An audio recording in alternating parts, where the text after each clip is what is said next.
right, hello EMS community, and welcome to the morning meeting once again. We're glad to have you with us. This week's theme is food during the pandemic shutdown. And we have a panel of food experts with us today, starting with Mrs. Jolie Loudermilk. Good morning, everyone. Mrs. Pulkkinen. Good morning, everyone. Mr. Swanson. Good morning, everybody. Who has promised us some food lessons, some cooking lessons, and also an expert on canine food, Miss Mulligan. Hi, everyone. But before we turn to the theme of the week, I want to go back to last week's riddle, which was an off-screen, offline riddle. You don't solve it on a computer.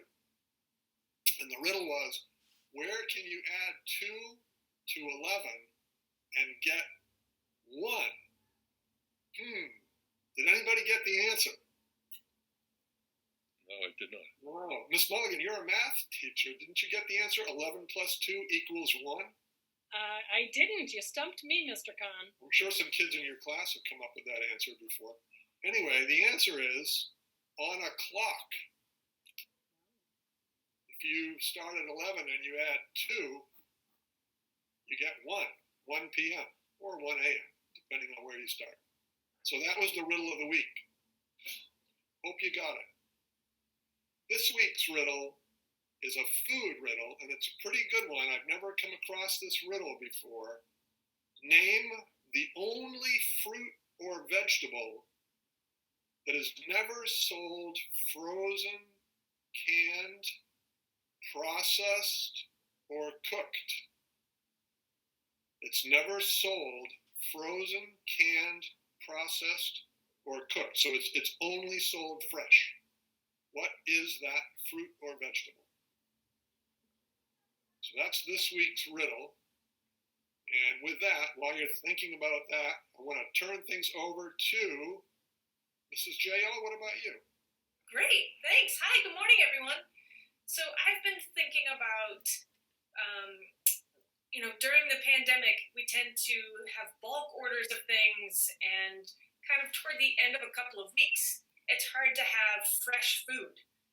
So something that I've been doing is the last time I was actually at the market, I bought potted herbs, so basil and cilantro, because I like to cook with those.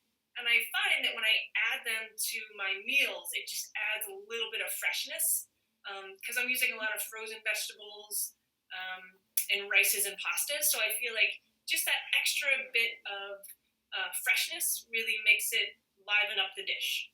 So I would recommend, if you want to, reach out to your parents, if you like that kind of thing, to grab some fresh herbs, or even get some seeds to plant.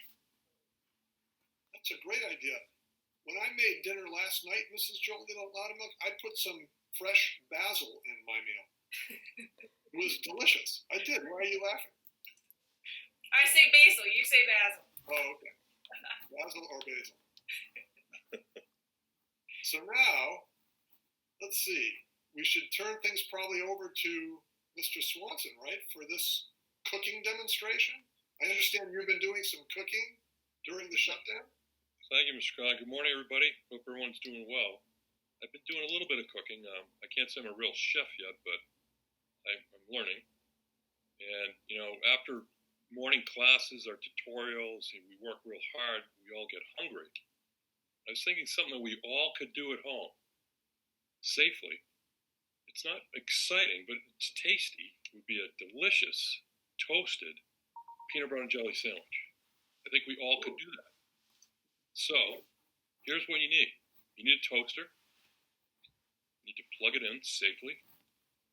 You need some bread, maybe wheat bread or white bread or maybe an English muffin.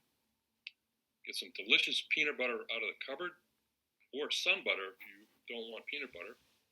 And then find a delicious jelly, maybe grape jelly, strawberry jam, blueberry, raspberry. Toast your bread. Take it out of the toaster, put it on your plate. Put some peanut butter or sun butter on one side, jelly on the other. Put your sandwich together, cut it in half. And then to put a little extra stuff on the plate. Maybe get some cut up carrots if you have them, or cut them up, or some delicious grapes maybe. And then I always, when I have a peanut butter jelly sandwich, I always tend to get some potato chips. So if you have some potato chips, you can put those on your plate too as well. You can enjoy that meal, it gives you some energy. I think we all can do that safely. Once you've finished, you want to make sure you wash your plate and your knife and take care of your napkin. And make sure everything's cleaned up. So I hope you enjoy that. Again, I'm a beginning cook, and hopefully I'll get some more different types of meals to share with you down the line. Be well, everybody. Be safe. Have you ever tried putting the potato chips in the sandwich, Mr. Swanson? I was wondering that. I do that. I love my chips, so I do it a little crunchy. I like it. Maybe for a variation, stick some banana in there? I've done that too. Peanut butter and banana sandwich. There you go. You've got a whole week's worth of meals now. Sounds great. I'm getting hungry. All right. Well, thanks for those tips. That sounds delicious until we all get back at school and enjoy Tom and Jeff's great food.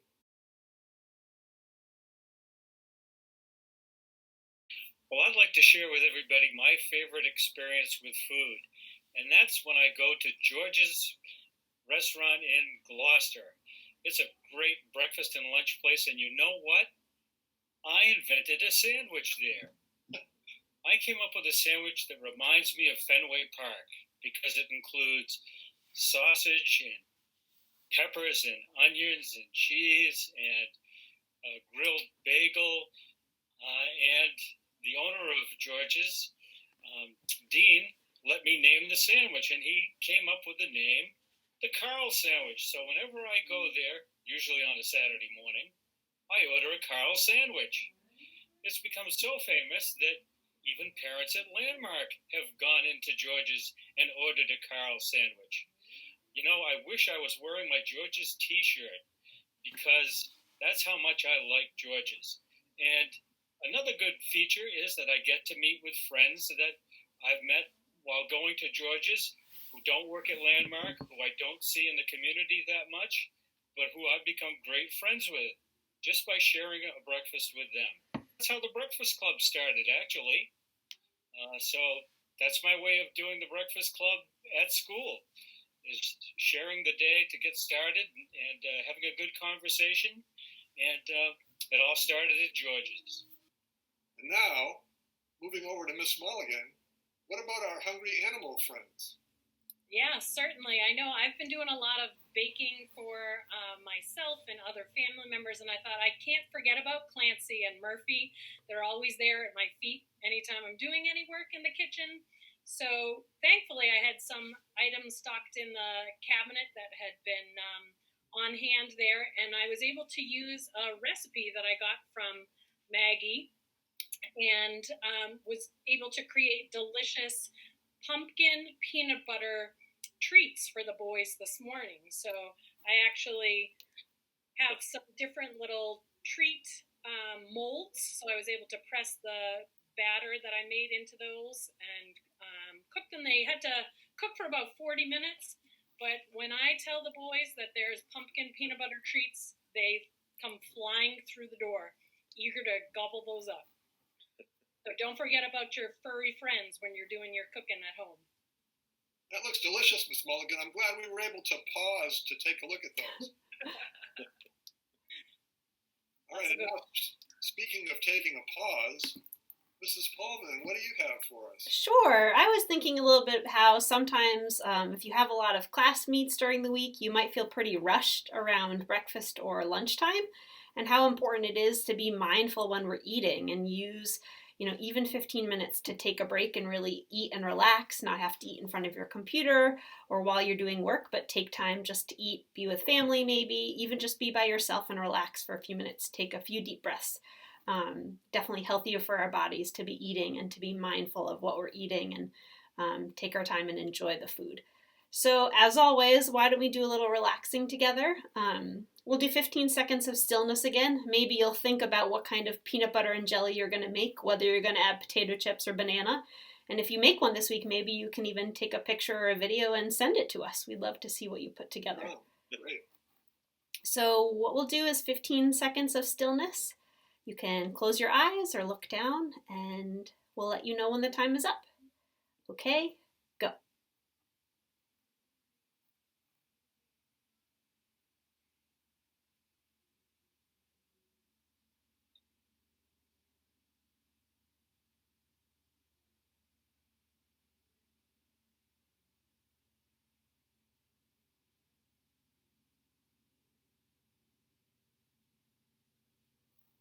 Hope that you have a great rest of your week. That was really relaxing. Thank you, Mrs. Pulkkinen. Thanks to everyone, Ms. Mulligan, Mr. Swanson, Mrs. Jolie Loudermilk. Thanks for being part of this week's AM meeting for EMS. See you all soon. Bye. Bye. Bye.